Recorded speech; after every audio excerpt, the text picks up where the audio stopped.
खुशी बड़ी मायावी चीज होती है। ब्रह्मा जी ने जब सृष्टि को बनाया तो खुशी को भी बनाया और सोचा इसको अगर ऐसे ही मनुष्य को प्राप्त हो गया ना तो मनुष्य कर्म करना जो है छोड़ देगा। तो उन्होंने सोचा क्यों ना इसको छुपा दिया जाए। समुद्र में छुपाएंगे, अंतरिक्ष में छुपाएंगे, मरुस्थल में छुपाएंगे, मनुष्य ढूंढ लेगा। तो ब्रह्मा जी ने खुशी को मनुष्य के अंदर ही छुपा दिया। और आज देखिए, खुशी को ढूंढने के लिए हम लोग बाहर घूमते हैं, बाहर खुशी ढूंढते हैं, और खुशी होती कहाँ है? खुद के अंदर होती है। इसीलिए जिसका वक्त कमजोर होता है ना, उसका चरित्र बहुत मजबूत होता है, बहुत ताकतवर होता है। नमस्कार साथियों, स्वागत है आप सभी लोगों का आपके अपने YouTube channel future ready classes में। आज एक नई वीडियो के साथ, एक नए टॉपिक के साथ, एक नए प्रश्न के साथ आप सभी के लोगों के समक्ष मैं फिर से उपस्थित हूं। और आज जो अपना टॉपिक है, आज जो अपना प्रश्न है, उस प्रश्न का नाम है COP30 सम्मेलन का आयोजन कहाँ किया गया। COP30 जो सम्मेलन हुआ है वो कहाँ आयोजित किया गया है? क्या वो ब्राजील में आयोजित किया गया है, दितवा में, तारागिरी में, पुर्तगाल में, त्रिशूल, या फिर चिकन नेक? तो इसका आंसर है ब्राजील। इसका आंसर क्या है? ब्राजील। COP30 सम्मेलन का आयोजन कहाँ हुआ? ब्राजील में हुआ। आइए जानते हैं COP30 के बारे में। सबसे पहले तो ये होता क्या है, ये कॉप का मतलब क्या होता है? तो देखिए, कॉप का जो मतलब होता है, फुल फॉर्म होता है, उसको कहते हैं conference of the parties. Conference of the parties, UNFCCC, United Nations framework convention on climate change. अब इसका मतलब ये होता है कि जो संयुक्त राष्ट्र का जलवायु परिवर्तन को लेकर जो सम्मेलन होता है, जो समझौता होता है, जो एग्रीमेंट होता है, उसके तहत, ये UNFCCC के तहत COP यानी कि कॉन्फ्रेंस ऑफ द पार्टीज का आयोजन किया जाता है। और इस आयोजन को क्रमशः नाम भी दिया जाता है। नाम, और जो अभी 2025 का जो कॉप हुआ है उसका नंबर क्या है? उसका सीरियल नंबर है 30। मतलब इससे पहले 29 आयोजन हो चुके थे, इसीलिए इसको COP30 कहा गया। तो UNFCCC, United Nations framework convention on climate change के द्वारा आयोजित एक वैश्विक जलवायु सम्मेलन है। एक समिट होती है ये। वैश्विक नेता इस सम्मेलन में शिरकत करते हैं, सम्मेलन में पार्टिसिपेशन करते हैं, सम्मेलन में भागीदारी करते हैं, और विश्व में हो रही प्राकृतिक आपदाओं पर या भविष्य में प्राकृतिक आपदाओं के कंट्रोल के लिए बैठक करते हैं, समझौता करते हैं, मीटिंग करते हैं। दुनिया के लगभग सभी देश जलवायु परिवर्तन पर चर्चा और उचित फैसले लेते हैं। देखिए, जो जलवायु से संबंधित समस्याएं होती हैं वो न सरहद देखती हैं, न धर्म देखती हैं, न जाति को देखती हैं, न हवाओं को देखती हैं कि हवा किसके फेवर में है। उससे समस्त दुनिया को, उससे पूरी दुनिया को और पूरी दुनिया के सभी देशों को लेना भी होता है और देना भी होता है। इसलिए सब लोग जलवायु परिवर्तन से इफेक्टेड होते हैं और इसीलिए सभी लोगों को इस सम्मेलन में भाग लेना चाहिए। और देश की और अपने देश की, सभी देशों को अपने अपने देशों की और पूरी पृथ्वी की, न केवल पूरी पृथ्वी की बल्कि पूरे ब्रह्मांड के लिए उचित फैसले लेने चाहिए होते हैं। ठीक है, ये 30वां संस्करण था। अभी मैंने जैसे कि आपको बताया कि हर एक कॉप का एक क्रम में नंबर होता है, और इस कॉप को कौन सा नंबर दिया गया? 30वां नंबर दिया गया। मतलब कि इससे पहले कॉन्फ्रेंस ऑफ द पार्टीज 29 हो चुकी थी। इसका आयोजन हुआ बेलेम, ब्राजील में। ब्राजील में एक जगह है बेलेम, ब्राजील में एक जगह है बेलेम, वहां पर इसका आयोजन किया गया था। और जो UNFCCC है ना, ये कॉन्सेप्ट आया था, कब आया था? ये आया था 1992 में, ब्राजील के रियो डी जेनेरियो में। ब्राजील में एक जगह है रियो डी जेनेरियो, वहां पर UNFCCC 1992 में ये कॉन्सेप्ट आया, और इसी UNFCCC के द्वारा कॉप का आयोजन किया जाता रहा है। ठीक है, और ये जो बेलेम ब्राजील है ना, जो बेलेम जगह है, ये अमेजन वर्षा वन के पास पड़ती है। कहाँ पड़ती है? अमेजन वर्षा वन के पास। ठीक है, अब देखिए उद्देश्य क्या रहा इस COP30 का। इस COP30 को जब आयोजित किया गया तो इसमें उद्देश्य तय किए गए, ठीक है, कि क्या करेंगे, क्या उद्देश्य होना चाहिए। तो ये जो इसके उद्देश्य थे वो उद्देश्य यही थे कि 2015 में जो पेरिस में सम्मेलन हुआ था ना, COP15, 2015 में जो पेरिस में सम्मेलन हुआ था COP15 में, ठीक है, उसमें कुछ टारगेट तय किए गए थे और COP30 में उन्हीं टारगेटों को ईमानदारी पूर्वक लागू करना इस COP30 सम्मेलन का मुख्य उद्देश्य रहा। ठीक है, कि 2015 पेरिस सम्मेलन के वादों को जमीन पर लागू करना, ईमानदारी पूर्वक लागू करना, 100% लागू करना, यही उद्देश्य था COP30 का। कि 2015 में जो हम लोगों ने कमिटमेंट किया था, वैश्विक नेताओं ने जो आपस में कमिटमेंट किया था जलवायु परिवर्तन को लेकर, उनको ईमानदारी पूर्वक 2030 में लागू कर देना है। ये उद्देश्य था COP30 का। अब पेरिस सम्मेलन के उद्देश्य क्या थे? 2015 में जो COP पेरिस में हुआ था उसके उद्देश्य क्या थे? तो उसका सबसे पहला उद्देश्य था ग्रीन हाउस गैसों में कमी लाएंगे। ग्रीन हाउस गैसों में कमी लाएंगे। अब ग्रीन हाउस गैसें कौन कौन होती हैं? कार्बन डाइऑक्साइड है, नाइट्रस ऑक्साइड है, मीथेन है, ओजोन है, जलवाष्प है, ठीक है, CFC क्लोरोफ्लोरोकार्बन है। ये ग्रीन हाउस गैसें होती हैं। और ग्रीन हाउस का मतलब ये होता है कि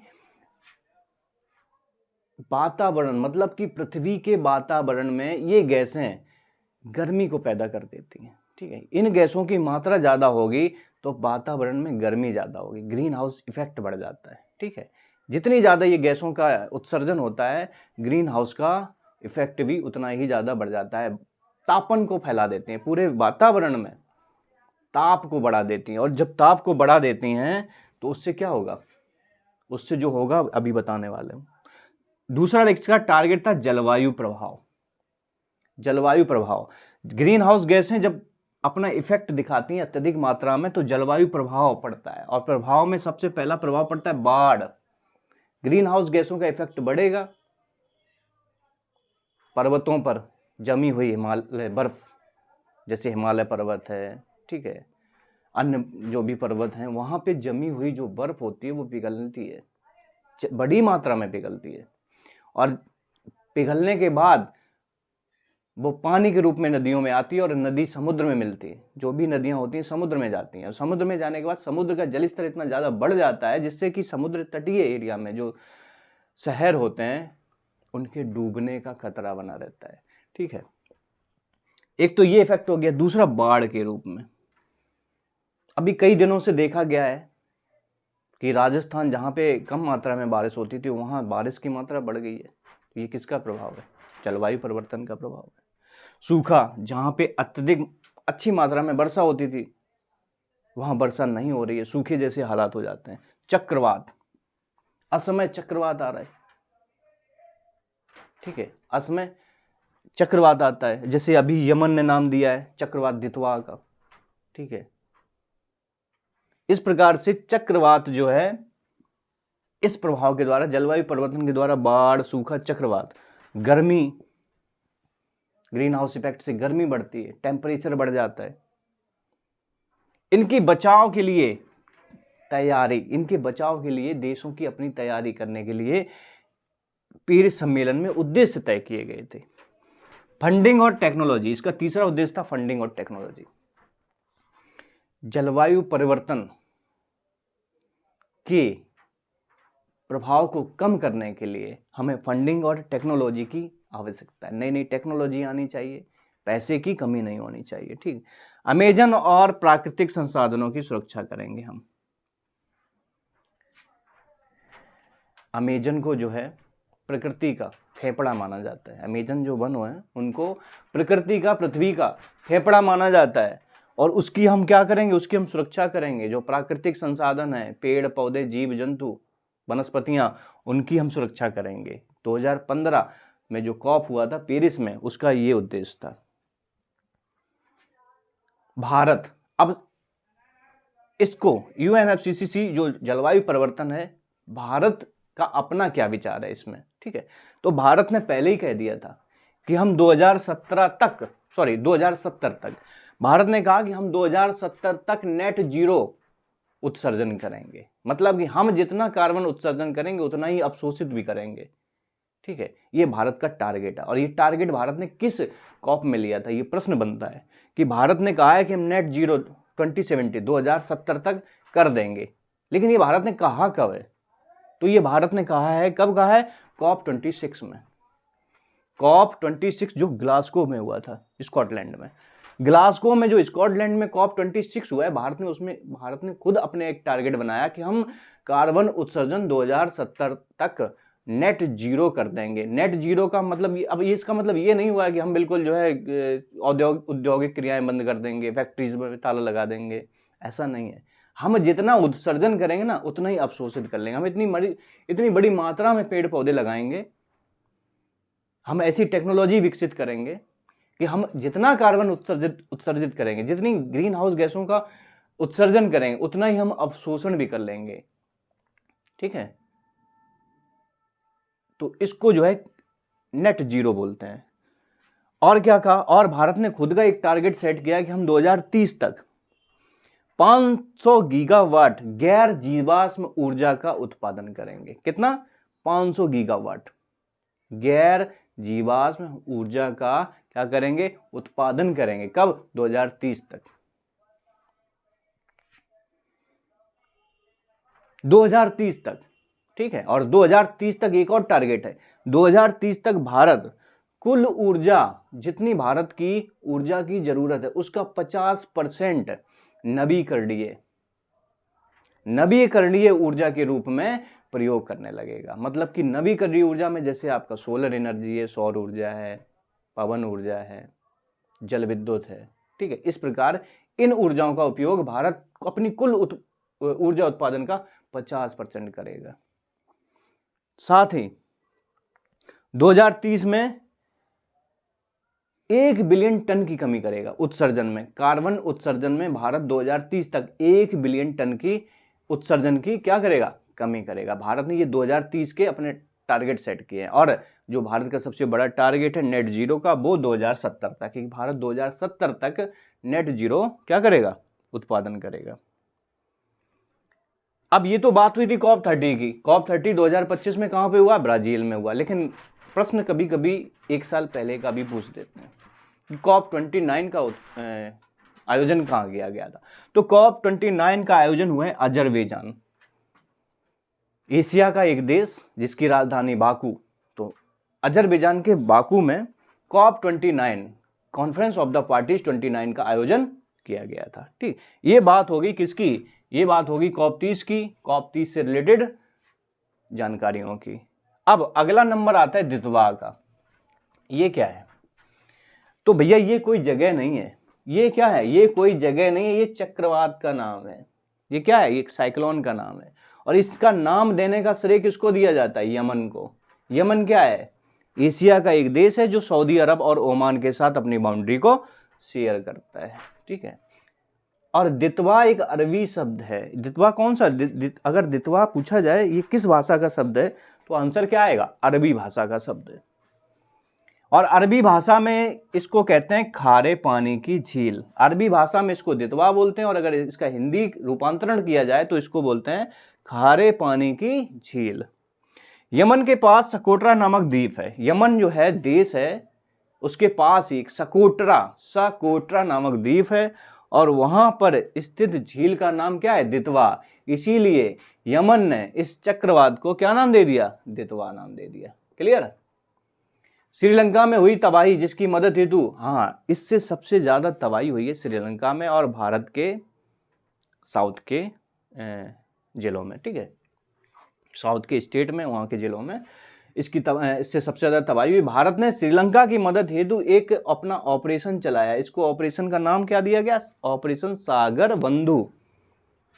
ये प्रश्न बनेगा, इसीलिए आप समझिए, इसको बड़ी ध्यान से समझिए। ऑपरेशन सागर बंधु पूछा जाएगा कि ऑपरेशन सागर बंधु किसके बीच चलाया गया? तो भारत और श्रीलंका के बीच चलाया गया। भारत ने श्रीलंका को इस चक्रवात से मदद के लिए ऑपरेशन सागर बंधु चलाया था, और ऑपरेशन सागर बंधु के तहत भारत ने आईएनएस विक्रांत को भेजा था। किसको भेजा था? आईएनएस विक्रांत। आईएनएस विक्रांत भारत का अभी तक का सबसे जबरदस्त, सबसे अच्छा शिप है, ठीक है। इसके बाद देखिए, ये बात होगी दितवा की। अब आप बात करते हैं तारागिरी। तारागिरी स्टील्थ युद्धपोत है, ये भी युद्धपोत है। आईएनएस विक्रांत भी भारत का अभी तक का सबसे जबरदस्त, सबसे बढ़िया, सबसे नंबर 1 क्या है? युद्धपोत है, ठीक है। स्टील्थ युद्धपोत, तारागिरी क्या है? स्टील्थ युद्धपोत है। इसमें एक शब्द आता है स्टील। युद्धपोत तो समझ में आता है सबको, कोई लड़ाई करता है, पानी में रहता है, वो युद्धपोत होता है। लेकिन जो स्टील्थ शब्द लगा, इसका मतलब क्या होता है? इसका मतलब ये होता है कि ये ऐसा युद्धपोत है जो बचाव कर सकता है खुद का, काहे से? दुश्मनों के रडार से, दुश्मनों के सोनार से, दुश्मनों के सेंसर से, दुश्मनों की मिसाइलों से। उस ऐसे युद्धपोत को स्टील्थ युद्धपोत बोलते हैं। क्या बोलते हैं? स्टील्थ युद्धपोत बोलते हैं। P1 P-17A, P-17A श्रेणी का ये चौथा युद्धपोत है। इसमें किसको किसको लैस किया गया? इस युद्धपोत में ब्रह्मोस मिसाइल को लैस किया गया है, ठीक है। क्रूज मिसाइल ब्रह्मोस को लैस किया गया है। MF स्टार रडार को लैस किया गया है। टारपीडो को भी इसमें शामिल किया गया है। तो इस प्रकार से भारत में जो तारागिरी युद्धपोत है उसको शामिल कर लिया गया है, जो कि स्टील्थ युद्धपोत है। बात होगी तारागिरी। अब बात करते हैं पुर्तगाल की। पुर्तगाल यूरोप का एक देश। भारत में सबसे पहले कौन आया था? भारत में सबसे पहला यूरोपियन कौन आया था? पुर्तगाल ही था ना। तो वही उसी पुर्तगाल देश की बात हो रही है।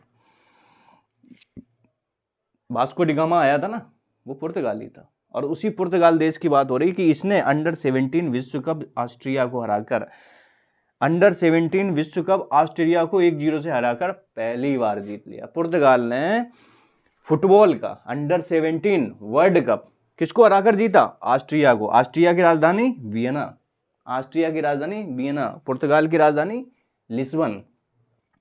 इसको हरा के जीता किससे? 1-0 से। और इटली ने इस प्रतियोगिता में, इटली ने तीसरा स्थान हासिल किया। किसको हरा के? ब्राजील को हरा के प्राप्त किया। तो इस प्रकार से पुर्तगाल जो है खबरों में बना हुआ था। अब बात करते हैं त्रिशूल की।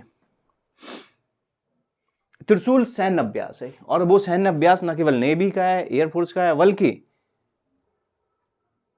आर्मी का भी है। इसमें तीनों सेनाओं ने भाग लिया, इसलिए इसको त्रिशूल बोला गया। त्रिशूल मतलब तीनों सेनाओं ने भाग लिया। ये सेनाओं का संयुक्त सैन्य अभ्यास है जिसमें आईएनएस विक्रांत का अहम योगदान था। आईएनएस विक्रांत युद्धपोत जो भारत का सबसे अच्छा, सबसे जबरदस्त और नंबर 1 का युद्धपोत है, उसमें इसने भाग लिया। और इसमें तीनों सेनाओं ने भाग लिया ऑपरेशन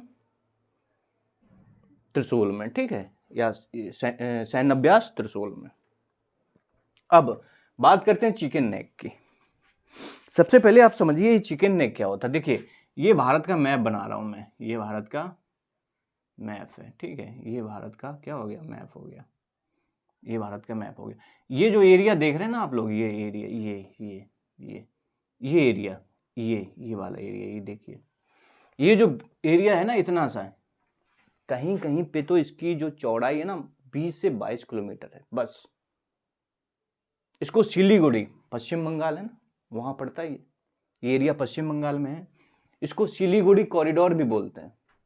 नेपाल, भूटान, बांग्लादेश और चाइना ऑक्युपाइड तिब्बत भी यहाँ पे पड़ता है, इसलिए बड़ा ही सेंसिटिव जोन है ये। क्या है? सेंसिटिव जोन है। जो चाइना है ना, उसकी नज़र इस पे बनी रहती है, चाइना की गलत नज़र इस पे बनी रहती है। उसको ये लगता है कि अगर हम यहाँ पे कब्जा कर लें ना, तो इतना एरिया भारत का क्या हो जाएगा? भारत से अलग हो जाएगा, उस पर हम कब्जा कर सकते हैं। तो बड़ा सेंसिटिव एरिया है, इसको सिलीगुड़ी कॉरिडोर भी बोलते हैं। और कहीं कहीं पर तो इसकी जो है चौड़ाई जो है 20 से 22 किलोमीटर है। बड़ा सेंसिटिव जोन है। लेकिन चर्चा में क्यों है? चर्चा में इसलिए है कि एयर शो, यहाँ पे एयरफोर्स ने अपना एयर शो प्रेजेंट किया, ठीक है। और इसको फ्लाइंग डिस्प्ले, इसको नाम क्या दिया गया? फ्लाइंग डिस्प्ले, इसका आयोजन किया गया।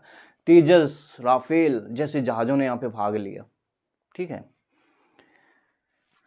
माना जा रहा है इससे चीन को सख्त, और इस अभ्यास को करने से ऐसा माना जा रहा है कि इसमें चीन को सख्त जो है संदेश मिल रहा है कि ये भारत का अभिन्न क्षेत्र है, इस पर बुरी नज़र, तिरछी नज़र, गलत नज़र डालना बहुत ही बुरा है। ठीक है, ये संदेश देना था भारत का इस जगह पर फ्लाइंग डिस्प्ले नाम का एयरफोर्स का अभ्यास करके, जिसमें भारत के तेजस ने, भारत के राफेल ने, सुखोई ने जो है अभ्यास किया था। ठीक, और वहीं पर ब्रह्मपुत्र नदी है जहां पर लाचित घाट पड़ता है, वहां पर इसका आयोजन सफलतापूर्वक किया गया। तो ये जो है करंट के विषय बने हुए थे जिसको मैंने आपके समक्ष डिस्कस किया हुआ है। आशा करते हैं आपको ये वीडियो अच्छा लगा होगा। वीडियो अच्छा लगा है इसी तरीके से आप लोग एप्रिशिएट करते रहिए, कमेंट करते रहिए, वीडियोस को अधिक से अधिक फॉरवर्ड भी करते रहिए, शेयर करते रहिए। ठीक है, कोई सलाह हो तो वो कमेंट में बताइए। मनोबल बढ़ाते रहिए और आप भी खुश रहिए, मस्त रहिए। जय